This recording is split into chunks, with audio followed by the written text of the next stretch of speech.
여기는 서울에서 보내드리는 KCNTV의 한중 방송입니다.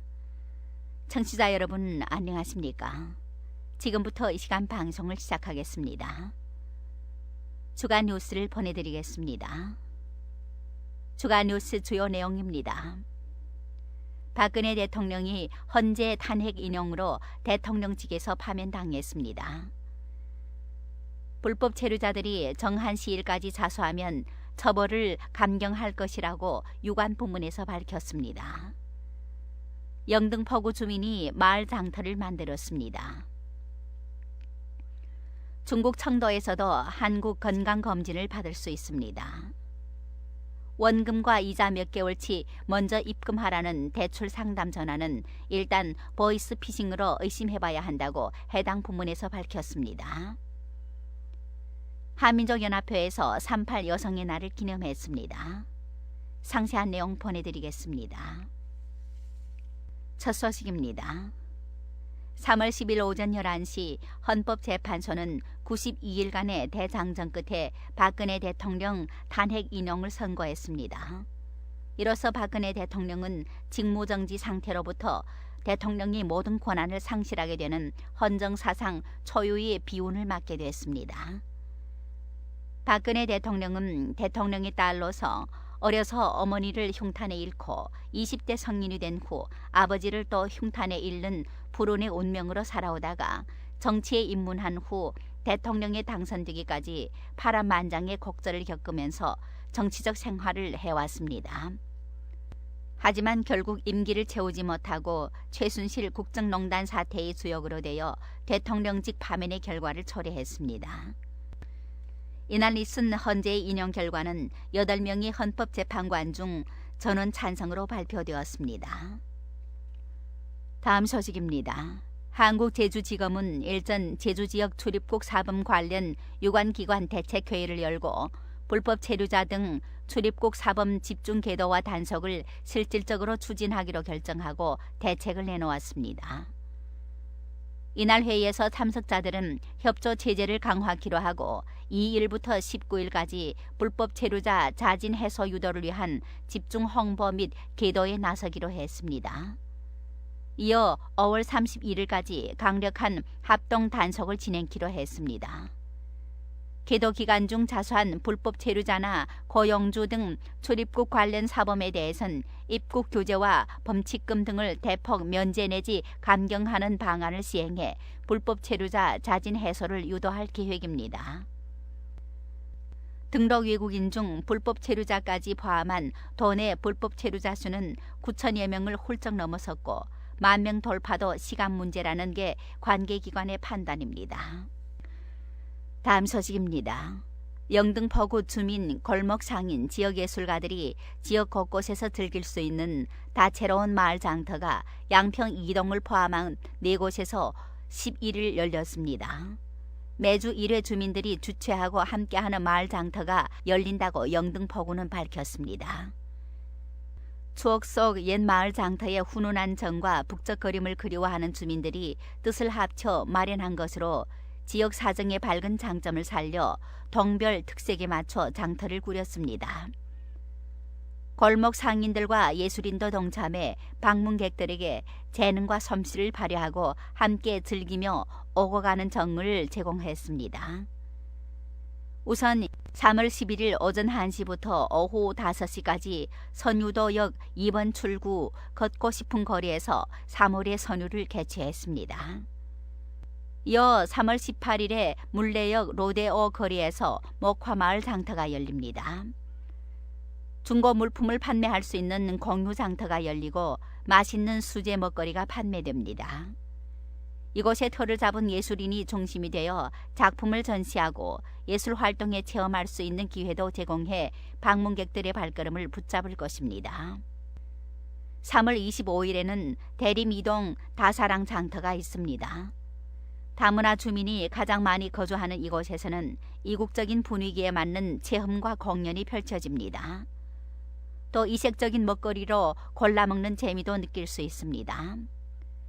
장소는 대동초등학교 후문 앞이며 오전 11시부터 오후 4시까지입니다. 마지막으로 4월 2일 오전 11시부터 오후 4시까지 신길 5동 꽃길 장터가 열립니다. 자매 계련지 농산물을 저렴한 가격으로 구매할 수 있고 색소폰 연주와 공연도 준비되어 있습니다. 아울러 군은 장터를 찾는 이들에게 불편이 없도록 장터 주변 주차 질서 유지와 거리 청소반 등을 배치해 안전하고 쾌적한 행사가 진행될 수 있도록 만전을 기합니다. 행사에서 판매한 물품의 수익금 일부는 지역사회를 위해 사용됩니다. 다음 소식입니다. 한국 서울에 위치한 서중한 건강증진센터와 청도 화윤당 건강과학기술유한회사가 3월 7일 전략적인 협력과 우호를 목적으로 MOU 협약식을 진행했습니다. 지난 2016년 청도 한중보건의료협력교류회의 건강검진 대표기관으로 참석한 서중한 건강증진센터는 한국에서 5위권에 드는 대형 검진센터로서 최첨단 검진 설비를 갖추고 한국 국가기관과 관공서 그리고 다수의 대기업 임직원의 건강검진을 책임지고 진행하고 있습니다. 한국 정부와 기관 단체의 검진을 진행하고 보유하고 있으며 검사 설비들은 최첨단 설비로 성인병과 암 발견에 매우 정확한 검사가 이루어지고 있습니다. 매년 약 14만 명이 검사를 받고 있는 바 추후 전국 규모로 확장할 예정입니다. 이번 제휴를 통해 청도 화윤당 건강과학기술유한회사에서 의뢰한 건강검진자의 공항 픽업부터 고급형 건강검진 그리고 검진자의 희망에 따라 헬스케어와 투어 프로그램을 함께 병행해 검진자의 만족도를 높이기로 했습니다. 청도 화윤당 건강과학기술유한회사는 독일, 한국, 미국의 첨단 설비는 물론 부인과 치과, 중이 안마를 비롯한 부대시설 또한 완벽하게 갖추어져 있습니다. 한편 건강검진에 대한 전면적인 방향성을 제시하면서 30여 년 이상의 풍부한 임상 경험을 갖춘 주임급 의사가 수검자의 건강검진 결과를 직접 해독하고 설명해주고 있습니다.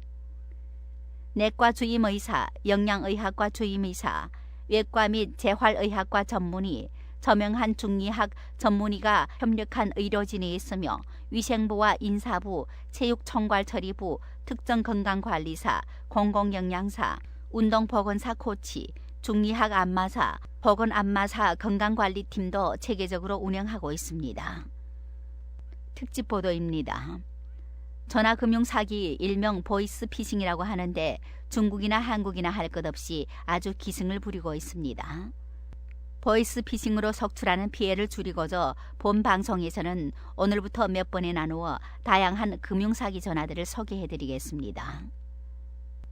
중국 영길의 주택가의 한 아파트. 테이블과 의자가 여기저기 있고 아가씨들이 의자에 비스듬히 앉아 전화를 하고 있습니다. 상대방에게 뭔가를 읽어주고 있습니다. 안녕하세요. 뭐뭐뭐 고객님 맞으세요?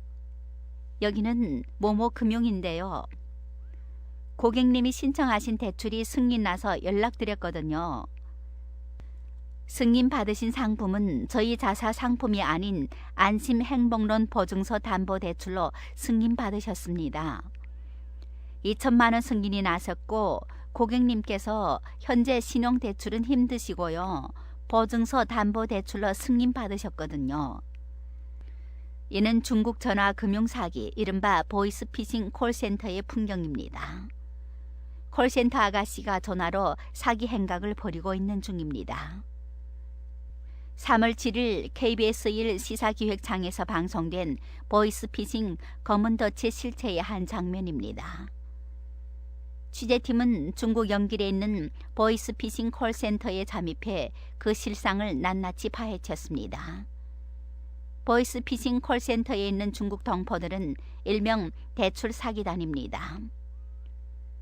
이들은 중국 인터넷 사이트에서 거래하고 있는 개인정보를 사들여 국내에 있는 사람들에게 무작위로 전화를 걸어 대출을 해주겠다고 속이고 원금과 이자 몇 개월치를 먼저 입금받는 수법으로 사기 행각을 벌이고 있습니다.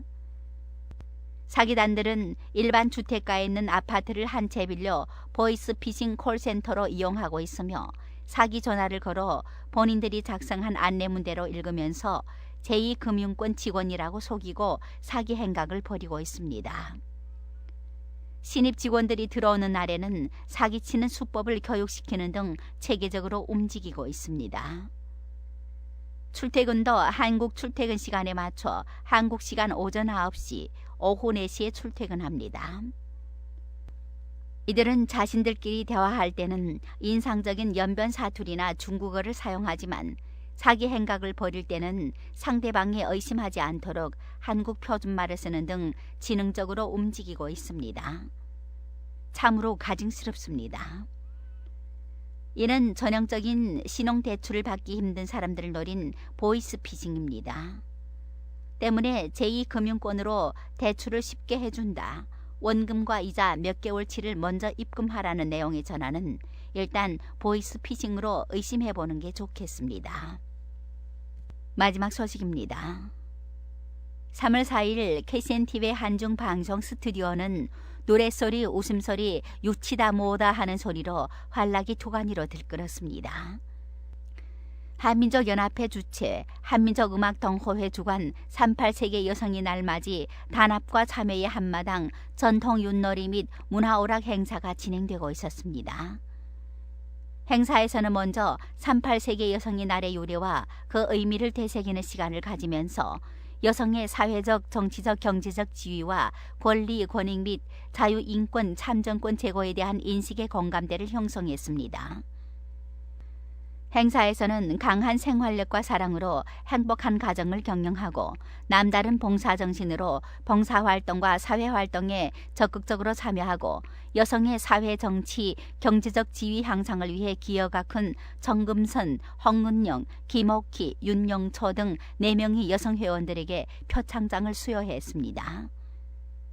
행사에서는 한민족음악동호회 축하 공연에 이어 전통 윷놀이를 진행했습니다. 이상 주간 뉴스를 마칩니다. 청취해주신 여러분 고맙습니다. 다음 주 이 시간에 다시 뵙겠습니다. 지금까지 진행해 아나운서 방예금이었습니다. 여기는 서울에서 보내드리는 KCNTV 한중방송입니다.